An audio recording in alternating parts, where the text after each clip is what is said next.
يعني اللي نقع تراخبنا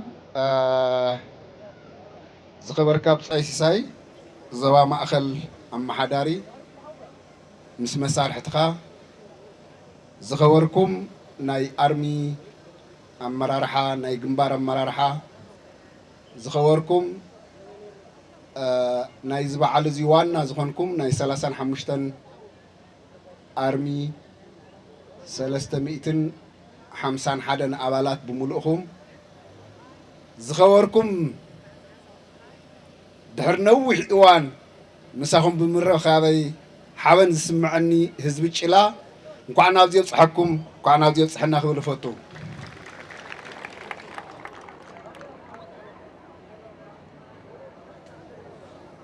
لما عنتي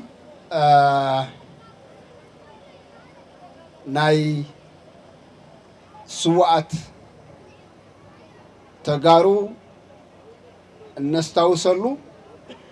حدرا نقبللو ناتاتهم حدرا حيزنا مصع عدل حزبنا بروح كون زلو صقمات ون كفتح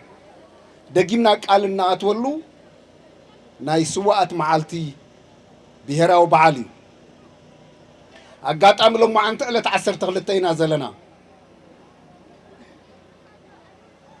على 15 سنه يتو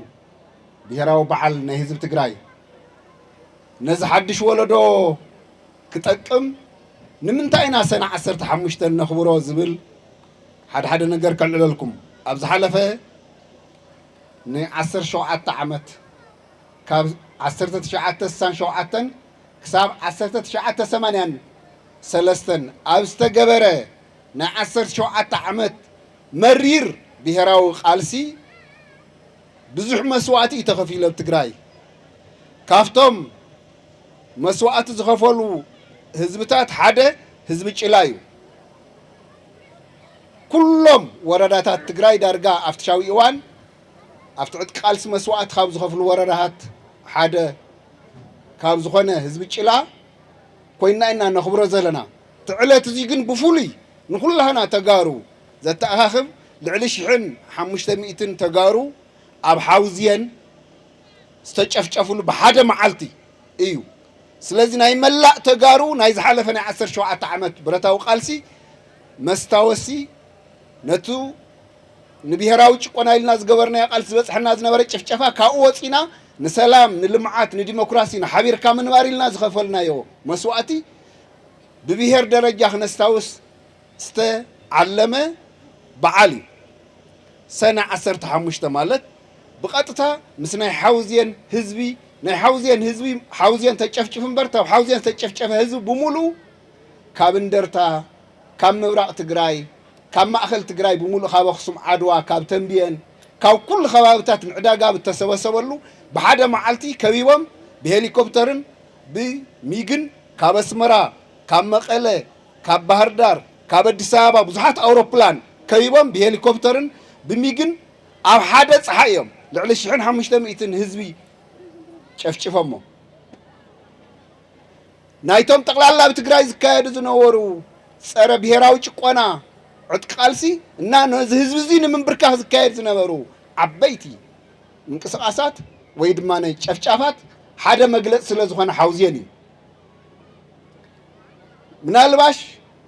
بتاريخ بدم بخسند يخيل እዩ ካፍቶም ቀጽሎም በተደጋጋሚ መጥቃዕት ዝበዝሖም ህዝቢ ኸ ዝኸባብ እዚ 2500 ብዝብል ኣስተኻኽለይ 1500 ብዝብል እየ ዝገልጾ ጸኒሐ 2500 ብዝብል ይስተኻኸለለይ ብድሕሪኡ ኣብ ዝተፈላለዩ ቦታ በተለይ ጭላ ኣብ ዓድየት ኣብ ሳምረ ኣብ ሃገረ ሰላም ደጓዓ ኣብ ባዕለው ተንብየን በተለይ ከአብ ከተማዚ በተደጋጋሚ ኣብ ብዙሓት ናይ ትግራይ ገጠራት ብዙሕ መስዋዕት ከፊል ህዝብ ትግራይ ሕጂ ንዕኹም ተስታውሱና ዘለኹም ንዒና ነስታውስ ዘለና ለማዓንቲ ነዚ ታሪኻዊ ምዕራፍ እዚዩ ነዚ ታሪኻዊ መስዋዕት እዚዩ ተስታውሱ ሓወልቲ ተኺልኩም ኣለኹም ኣጋጣሚ ቅድሚ ወርሒ መፅሪ ነይረ ሕዚ መወዳእቱ በፂሑ زحاولت خا نتزحلف مسواتن نتبز قربا ايوان زخفلنا مسواتن كم دلدل كوينو كالسجاجر تسريح الله كبري هاوكم نزحاولت زيقومكم بصوت منياتو تاريخكم تاريخ حزب تግራይ تاريخ تقالستي نحنا تمالي لو مولنا صباح زي كنهلو نخلينا قصال ولدون تاينير يلو نز تاريخ زي خستاوس سلازغورو ጉቡዩ አብዛ ጥፋኹም ጉልበትን እና ጋጣም ኮይን ኸአ ናይ ብጻይ መለሰሎ ናይ ብጻይ መለስ መስዋዕት ኩልኩም ትፈልጥዎ እዩ ካልኦት ብጾቱን ኣለዎ ካፍተማኡ ብስእል ተቀሚጠም ዘለው አጋጣሚ ናይ ብጻይ በርቂ ኣሎ ኮነሬል ግደይ ካፍተም ነባራት ናይ ህዝባዊ ወያነ ሓርነት ትግራይ ተጋዳላይን ኣብዚ ልሕዝ መኸተውን ብዝለዓለ ጅግንነት ካብ ተልእኾም ዝፈጸሙ ብጻዩ እና አጋጣሚ በሓደና ነርና ናይ አጋጣሚ ኮይኑ ንንሱ ንተወለ ብርሃን ተሰዊኦም አጋጣሚ አነን ምሳይ ዝነበሩ ብጾትን ቀሪና አጋጣሚ ኮይኑ በቅድሚ ዓይነይ ተሰውአ ተጋዳላይ ኢኹም ኣብዚ ጌርኩሞ ዘለኹምና በዛ አጋጣሚ እዚዩ ብቀጥታ ምስናይ ባዕልና ታሪኽ ምስ ቀጥታ መምስግልናውን ታሪኽ ዝተሓዚ እና ምስራኽዎ ተሓወልቲ ተመሊሱት ሰዓት ንሱ ተዘኪርኒ እና ያቅኒልና እንኳዕ ነዚ ክብሪ እዚ ይበቅዑ ምክንያቱ ኩሉ ሰብ ኣይነብርን የብዛ ዓለም ታሪኽ እዩ ዝነብር ብዝተረፈ እዚ ዕለተ መስዋዕቲ ሰነ 15 ነኽብሮ ዘለና ከምቲ ዓንተዎ ዝገለፅክልኩም ምስ ሓውዝየን ዝተሓዘ እዩ ንምንታይ ኢና መስዋዕቲ ከፊልና ኣብ ዝሓለፈ ዝኸፈልናዮ መስዋዕቲ ሕዚ እውን ኣብዚ ቀረባ እዋን ካብ 2013 ኣብ ዝተፈላለዩ ምዕራፋት መስዋዕቲ ከፊሉ እዩ ህዝቢ ትግራይ ካብቶም ከቢድ መስዋዕቲ ዝኸፈለሎም ካብ 1967 ክሳብ 1983 እዩ ተኻልኣይ ምዕራፍ እንብሎ ብቀጥታ ብኢትዮጵያ ደረጃ ሃገር ምስ ተቋጻጸርና ምስ ብኢትዮ ኤርትራ ቢል ዝተኸፈለ መስዋዕቲ እዩ ሳልሳይ ምዕራፍ እንብሎ ተብዚ ቀረባ እዋን ዝሕጂ ዘኒሄ ወለዶ ተኣምር ዝኾነ ጅግንነት ዝፈጸመሉ ዝሕጂ ዘሎ ወለዶ ተኣምር ዝኾነ ጅግንነት ዝፈጸመሉ ከቢድ መስዋዕቲ እውን ዝኸፈለሉ ካብ 2013 ጥቅምት ጀሚሩ ክሳብ 2015 ጥቅምት ንክልተ ዓመት ብዘይ ምቁራጽ ዝኸፈልናዮ መስዋዕቲ እዩ እዚ መስዋዕቲ እዚ ናይ ቀደም ይኹን ናይ ዝቀረባ እዋን እንታይ ይዕላሙ አንተ ወይንና ሰሓን ኢሉ ንብሔራዊ ህልውናናን ክብርናን ንኸፍሎ መስዋዕቲ ኣየናስሐናን ከይበዝሕ ጥራሕ ዘይኮነ ከይቕፅል እውን ግን እዚ መስዋዕቲ እዚዩ ቀጻል መስዋዕቲ ከይኸውን ግን ሕዚ እውን ብጥንቃቐ ክንሰርሕ ኣለና ሰኣተዋና ነገር መስዋዕቲ ከፊልና ኢና ዝኸፈልናዮ መስዋዕቲ ከይቕፅል ክንገብር ክንክእል ኣለና እዚ መስዋዕቲ እዚ ከይቕፅል ዝገብሮ ዕላምኡ ግልፂ እዩ ተኸፈለ መስዋዕቲ ህላወ ህዝቢ ትግራይ ምቕፃል እዩ ከም ብሄር ባዕልና ንባዕልና ክንመሓደር እዩ ከም ብሄር ሰላምን ልምዓትን ክቕፅል እዩ ከም ብሄር ምስ ካልኦት ጎረባብቲ ዓድታት ብሰላም ብምርድዳእ ክንነብር ክንዓቢ እዩ እዚኣ ስለሳእና ኢና መስዋዕቲ ከፊልና ኣብ ዝሓለፈ እዚኣ ከይትቕፅል ሕዚ እውን ከቢድ መስዋዕቲ ከፊልና ናብ ሰላማዊ ጉዕዞ ጀሚርና تا سلامة وبعزو بتتدل من قد تخيل يكون تنزل حزي ساعة حنتي لما عنتي علا مسوعة خنا ذكر كلنا كنا العلاز قبلنا زيادة داقم كالي مسوعة نخمص بأقوى وحطوتاتنا بسلامة ومن قد كيف تحو سجن يقطم له انكفاتات يقطمنا له تنايكر محز انكفاتات مبزحتو بدقز مصيو نيرو حج ግን ምስ ውሽጣው ኩነታትና ተዛሚዱ እተብዝ ሓለፈ መኸተ ዝፈጸምናዮ በአግባቡ ከይቅጽል በተብቅ አመኸተ ዝኸፈልናዮ መስዋዕት ዝተናስሐ ኃይሊ ነቲ ዝሓለፈ መኸተ ከንቋሾ ይምኩረሉ ምስካሊ ሳልሳይ ወገን ኮይኑ ነቲ ዝተኸፈለ መስዋዕት ከንቋሽሽ ነትን ብሔራዊ ክብርናን ህልውናናን ዝኸፈልናዮ መስዋዕቲ كنناسح كنبتاتن إدنا خنهب يسرح له سلازي اتزحلف مسوعات كي يقتصل بسلام بحقاو منقد كفتح حزون تودي بنا خنقالس كنكيل لنا زي أنت زي غيرنا تحدقات مصيا زلا تحدقا خيت مص خنقبران نخل بعلنا هنا طيب مقبار كل عينات وشطاو مدلاو بمقبار قصر حدا بوليتيكاو حدنا تجارو كحلو الله أبزي زول تصقم كلنا يهين مهين لنا عنتو كاب سلاماوي قالسي وصا تقدادي منان ابغيچت كنكيد باهغي يبلنا محازوتنا سوينا دقنا سوينا عندنا غنا دقنا نخسو دليت يبلنا دليتنا سلام يحزون حريانا سلام يحزون حريانا بسلام كوين خصل جن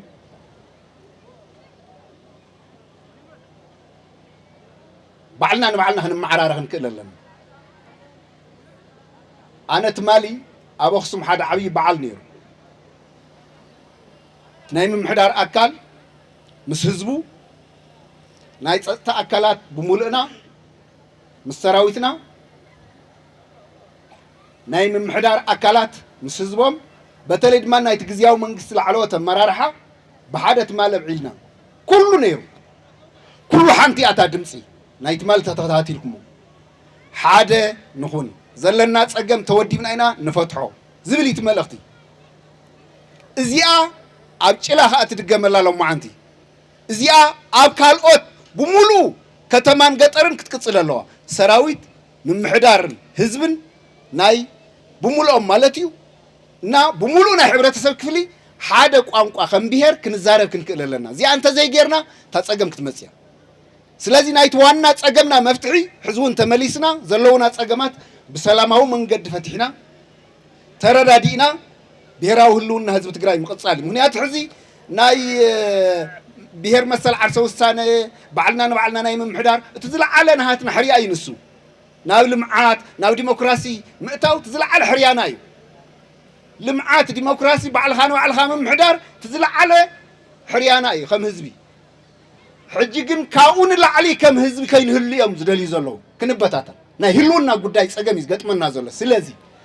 ህልውናና ካብ ዝኾነ ንላዕሊ ኩላና ሓደ ኮይና ክነኽብሮ ክንክእል ኣለና ስለዚ ኣብ ፀረ ደርጊ ዝተኸፈለ መስዋእቲ ኣብ ኢቲ ኤርትራ ዝተኸፈለ መስዋእቲ ኣብ 2013 ክሳብ 2015 ዝተኸፈለ መስዋእቲ ብምሉኡ መጨረሻ ውፅኢቱ ናይ ህዝቢ ትግራይ መጻኢ ዕድል ምስትኽኻል እዩ እዚኣ ንምግባር ከዓ ኩላና ኢድ ብኢድ ተተሓሒዝና ክንቃለስ ኣለና ብል በዚ ኣጋጣሚ እዚዩ እቲ ሕጂ ዘሎ ኩነታትና ድሕሪ ከቢድ ኩናት ኣብ ዓብዪ ፖለቲካዊ ኣብ ዓብዪ ኢኮኖምያዊ ኣብ ዓብዪ ምስ ሓድነት ህዝቢ ትግራይ ምስ ተፈናቀልቲ ብዝተተሓዘ ፀገማት ኣለውና እዞም ፀገማት እዚኦም بسلاماون حقاون منقدي درجة بدرجة عند فتحنا خنكد كل تقراوي قال سلو زبل امنتي زلني بسترفه بتلي بزيو كالعلو زدل حد نتبلط من اسي تقارو كاب جزيه ناب جزيه ناب تمرتي ناب مسرات ناب هيوتكم ملوات كي تأتوا تسقيمكم اللهم كنفوت حوز قبائنا قديمنا ولدهم بأقباو تيفتحنا سلت صنحنا بوشتن بدقن تأساسيرو أبسقم آتكم اللهم حزون تعدي مسمعات سقم أصنحنا يالنا مسمعات سقم بزحات محازتنا مسوات اندخفلو نحنا ون مسام كوينا زسقم زيو كي يقصل علنا مساهم متحبار وان حيلقن منأسي تقاريهم منأسي تقارو نزو قداي زي بدن بختريوه دلي بزقات امزي حلف وزدلي منأسي تقارو بتلي اب نسنت عدمه زلهم اب قطر تكونوا اب كتما مصاع عدلكم اب ايدكم يا زلا ምክንያቱ ንሕና ብዕድመውን ባዮሎጂካሊ ድሕሪ ዝተወሰነ እዋን ምሳኹም የለና ስለ ዘሎ መማረፂ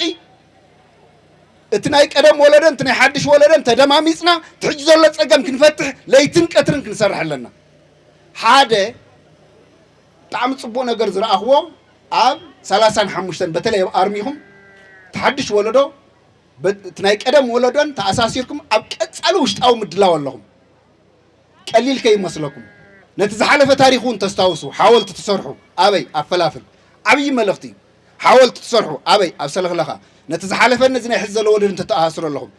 ሓወልቲ ትሰርሑ ኣበይ ኣብ ጭላ ነቲ ዝሓለፈ ወለደን ነዚ ናይ ሕዚ ወለደን ተተኣሳስሩ ኣለኹም ብጣዕሚ ዓብዪ መልእኽቲ እዩ ንኻልኦት ኣሃዱታት ኢለ እየ ዝኣምን ኣነ ናይ 35 በዚ ኣጋጣሚ እዚዩ ናይ 35 ተጋደልቲ ብፍሉይ ካብዚ ዝግንባር ዘለዋ ኣርምታት ዝሓለፈ ወለደን ሓድሽ ወለደን ተኣሳሲርካ ንመጻኢ እቲ መንእሰይ ኮንሽስ ክኸውን መጽሓፍቲ ብምሕታም ታሪክኩም ማለት እዩ ፊልሚ ብምሕታም ሓወልቲ ብምስራሕ ትሰርሕዎ ስራሕ ክብሪ ሃበልና ክብለኩም ደሊ በዚ ኣጋጣሚ እዚዩ ክብሪ ሃብኩም ክብል ፈቱ ክብሪ እውን ክትብለይ በዚ ኣጋጣሚ እዚ ንኩልኩም ይሓትት ብጣዕሚ ትክክለኛ ስራሕ ኢኹም ትሰርሑ ዘለኹም ብጣዕሚ ትክክለኛ ስራሕ ኢኹም ትሰርሑ ዘለኹም ትቐፂሉ ዘሎ ምስልጣን መደበኛ ስራሕኹም እዩ ትቐፂሉ ዘሎ ምስልጣን ዝተፈላለየ ስልጣናታት ምክያድ መደበኛ ስራሕኹም ካልኦት ኣሃድታት እውን ዝገብሮ እዩ እሱ ጉቡእኹም እዩ ክትገብርዎ ኣለኩም እሱ እውን ፅቡቅ እዩ እቲ ምስ ታሪክ ተተሓሓዘ ትሰርሕዎ ስራሕ ግን በዚ ኣጋጣሚ እዚዩ ዘለኒ ክብሪ ክገልፀልኩም ደሊ ዝተረፈ ምስ ህዝቢ እውን ትገብርዎ ዘለኹም ምትእሳር ተመሳሳሊ ኣብ ኩሉ ኣብ ከባቢ ኣክሱም ኣብዚ ከባቢ እዚዩ ኣብ ኩሉ ምስቲ ህዝቢ ተኣሳሲርኩም ትገብርዎ እውን በዚ ኣጋጣሚ እዚዩ ዓብዪ ክብሪ ኣለኒ ዝተረፈ ሓደ ኣብ መወዳእታ ክብሎ ዝደሊ ነገር ኣሎ ኣብ ጭላ ኢና ዘለና ሓደ ነገር ከስታውስ ስለ ዝደለኹ እየ ካብቶም ኣብ ከባቢ ጭላ ንነዊሕ እዋን ተጋደልቲ ሓደ እየ ኢለ ይኣምን እና እዚ ከባቢ እዚ ይፈልጦ እየ ከመይ እንተኢልኩምኒ ሓደ ደቂ እዚ ከባቢ እዚ ተወለድቲ ብጣዕሚ ብዙሓት ተጋደልቲ ኣብ ብዙሓት ኣሃድታት እውን ነይሮም እዮም ኣጋጣሚ ኮይኑ ኣብቲ ኣነ ዝነበርኩ ኣሃድ ከዓ ብበዝሒ ነይሮም እና ዝኾነ ጉዕዞ ጌርና ክንዓርፍ ከለና ድሕሪ ውግእ ቅድሚ ውግእ ጎይላ ይበሃል እሞ ደቂ ጭላ ተወለድቲ ተጋደልቲ እዮም ከወረን እምብልታን ሒዞም ወፂኦም ዘሳዕስዑና እና ንደቂ ጭላ ወለዲ ኣዴታት ኣሕዋቶም መናእሰይ በዚ ኣጋጣሚ እዚዩ ዘለኣለማዊ ክብሪ ይሃብኩም ክብል ፈቱ እሱ ስለ ዘስታወሰኒ እዩ ህዝቢ ጭላ ቀደም ካብ እገላሕ ሰዓ ተበጊስና ዓዲ 4 ጌርና ጭላ ኢና ንዓርፍ ካብ ዓዲ ነብሪ ተበጊስና ፀሊም ቤት ሓሊፍና ጭላ ኢና ንዓርፍ ጭላ ንምዕራፍ ብዓድየት እንዳ ማርያም ተነርና እውን ሰጊርና ጭላ ኢና ንመፅእ ስለዚ ኣብ ጭላ መፂና ኢና ንዓርፍ ኣብ ጭላ መፂና ኢና እኹል ምግቢ ንረክብ ኣብ ጭላ መፂና ኢና ንእሽተይ ዕረፍቲ ረኺብና ክዳውንትና ንሓፅብ ካብቶም ኣብ ትግራይ ማእኸል ዝኾኑ ብዝተፈላለየ ዳይሬክሽን እንዳመፀኻ ትዓርፈሎም ሓደ ህዝቢ ጭላ እዩ ገጽኩም ከይዓፀፍኩም ዘለኣለም ነዚ ቃልሲ እዚ ካብ ዝተንከባኸቡ ህዝብታት ሓደ እዩና ምስክር እውን ስለ ዘለኹ ነዚ ክብሪ እዚዩ ዘለኣለም ሒዝኩም ክሳዕ መወዳእታ ክትከዱ በዚ ኣጋጣሚ እዚ ንደቅኹም እውን ክተተሓላለፉ ሕዚ ትገብርዎ ዘለኹም እውን ናይዚ ኣካል ስለ ዝኾነ ህዝቢ ጭላ ንዘለኣለም የኽብረልና ክብል ፈቱ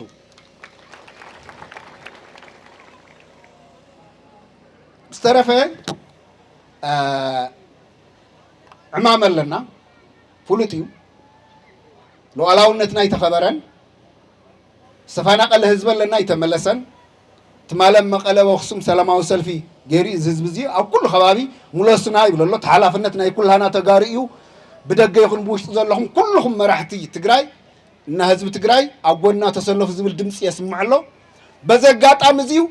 ንዝተፈናቐለ ህዝብና ኣብ ኩሉ ከባቢ ዘሎ ንዘልዕሎ ሕቶ ኣብ ጎድና ኣለና ዝኸኣልናዮ ብምሉእ መንግስትን ውድብን ላዕለዎት ኣመራርሓን ብዘውፅዎ ትልሚ ኣብ ጎኒ እዚ ህዝቢ እዚ ከም ዘለና በዚ ኣጋጣሚ እዚ ክገልፅ ፈቱ ኣብ ጎኒ ምህላውና ኩላህና ብጨብጨባ ንግለፀሉ ክብለኩም ፈቱ ስለዚ ኣብ ጎኒ ተፈናቐልትና ኮይና ቀፃሊ ዝህሉ ፀገማት ኣብ ምፍታሕ ናይ ሰራዊት ኣባላት ህዝቢ ምምሕዳር መንግስትን ውድብን ብምሉእ ኣብ ጎኒ ኣሎ ከመይ ይፍታሕ ከዓ ብቁዕ ዝኾነ ኣመራርሓ ክወሃበሉ ኩላና በብዓቕምና ከም እንቃለስ በዚ ኣጋጣሚ እዚ ክገልፅ ደሊ ዝተረፈ ፅቡቅ በዓል ኢኹም መዳሊኹም ዘርአኹም መሰልፊ ዘርአኹም ናይ ኮማንዶ ምርኢት ን351 ክብሪ ይሃበለይ ይብል ሓወልትኩም እውን ናይ ብሓቂ ክብሪ ዝግባእ ሓወልቲ እዩ መፅሓፍትኩም እውን ግዜ ወሲድና ክነንቦ